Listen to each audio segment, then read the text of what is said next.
여러분, 혹시 지금 쓰고 계신 AI 비서가 있잖아요. 근데 그 비서가 어느 날 갑자기 단순한 조수를 넘어서 스스로 생각하고 저랑 같이 협업하는 동료가 된다면 어떨 것 같으세요? 오늘은 바로 그 이야기, AI가 단순한 도구에서 진짜 우리 팀의 한 명으로 진화하는 미래의 업무 현장을 한번 들여다보겠습니다. 이 질문, 이거 더 이상 SF 영화에나 나오는 먼 미래의 이야기가 아닙니다. 우리가 매일 쓰는 업무 도구가 그냥 프로그램이 아니라 우리 팀의 새로운 구성원이 되는 세상이 생각보다 훨씬 가까이 와 있어요. 과연 어떤 모습일까요? 자, 그래서 오늘은 이 네 가지 흐름을 쭉 따라가 보려고 합니다. 먼저 AI가 어떻게 우리의 새로운 팀원이 되는지, 그리고 우리한테 제일 친숙한 도구죠. 이메일이 어떻게 진화하는지, 또 실제 사례는 어떤지, 마지막으로 우리 조직에 AI를 어떻게 도입해야 하는지 그 전략까지 한번 싹 훑어보겠습니다. 네, 첫 번째 주제입니다. 직장에서의 소통 방식이 그 판이 아예 바뀌고 있다는 건데요. 예전처럼 사람하고 사람끼리만 일하는 게 아니라 이제 그 중간에 AI, 즉 에이전트가 끼어들어서 함께 일하는 완전히 새로운 협업의 시대가 열리고 있다는 겁니다. 여기서 진짜 중요한 개념의 전환이 일어나는데요. 우리가 지금까지 써온 AI는 대부분 어시스턴트였어요.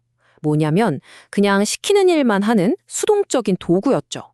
근데 앞으로의 AI는 우리랑 같이 고민하고 먼저 나서서 일을 해결하는 에이전트, 그러니까 진짜 동료가 된다는 겁니다.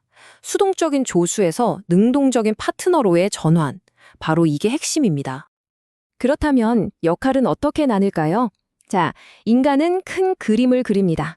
우리 이 문제를 해결해야 해. 방향은 이쪽이야. 이렇게 전략을 짜는 거죠. 그러면 AI 에이전트는 그 전략에 맞춰서 실제 실행을 하고 가장 좋은 방법을 찾아 최적화하는 역할을 맡게 됩니다. 물론 그 과정에서 인간은 계속 AI에게 질문하고 요청하고 또 결과를 보면서 방향을 수정하는 일종의 지휘자 역할을 하게 되는 셈이죠.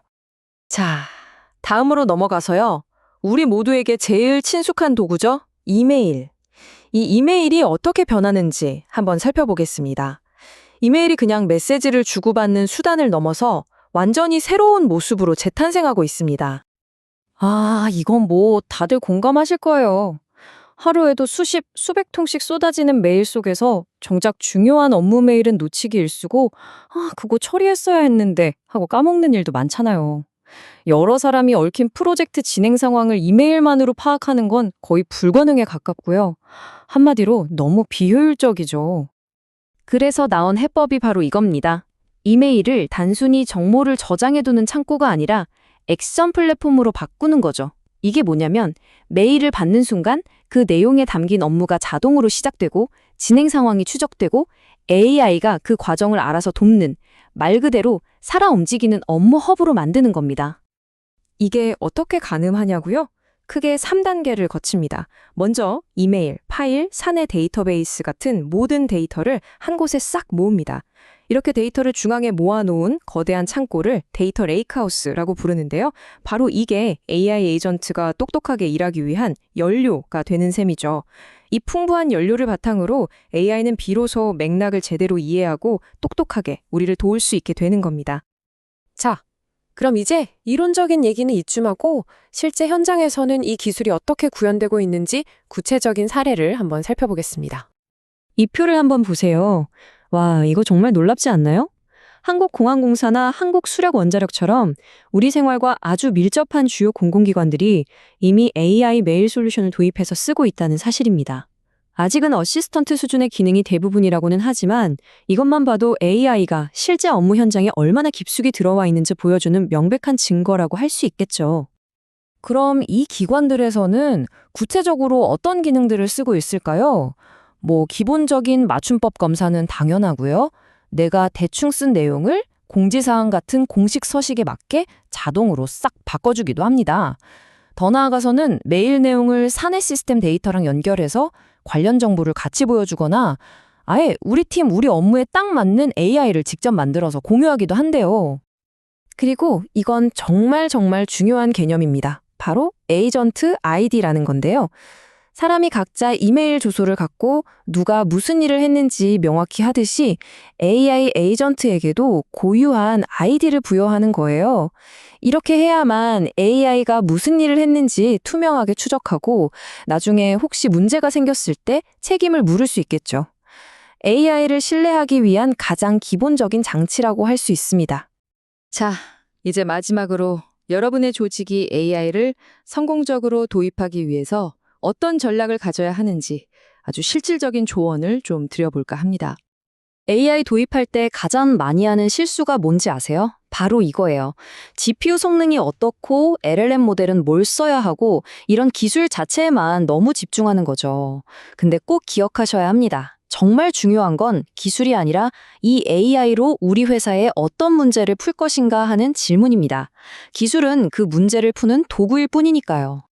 그래서 이 3단계 실행 계획을 꼭 기억해 두시면 좋습니다. 첫째, 무엇을 해결할 건지 문제를 명확하게 정의하고, 둘째, 어떻게 해결할 건지 방법을 구체화합니다. 이게 바로 우리가 흔히 말하는 프롬프트 엔지니어링의 핵심이죠. 그리고 마지막으로 이 해결책을 어디에, 그러니까 어떤 부서나 업무에 적용할지 대상을 명확히 하는 겁니다. 이 문장이 AI 프로젝트의 접근법을 정말 잘 보여주는데요. 거창하게 시스템을 한 번에 다 만들려고 하지 마세요. 일단 작게 파일럿 프로젝트로 시작해서 이거 진짜 효과가 있네? 하는 걸 증명하고 그 다음에 점차 데이터와 시스템을 확장해 나가는 방식이 훨씬 효과적입니다.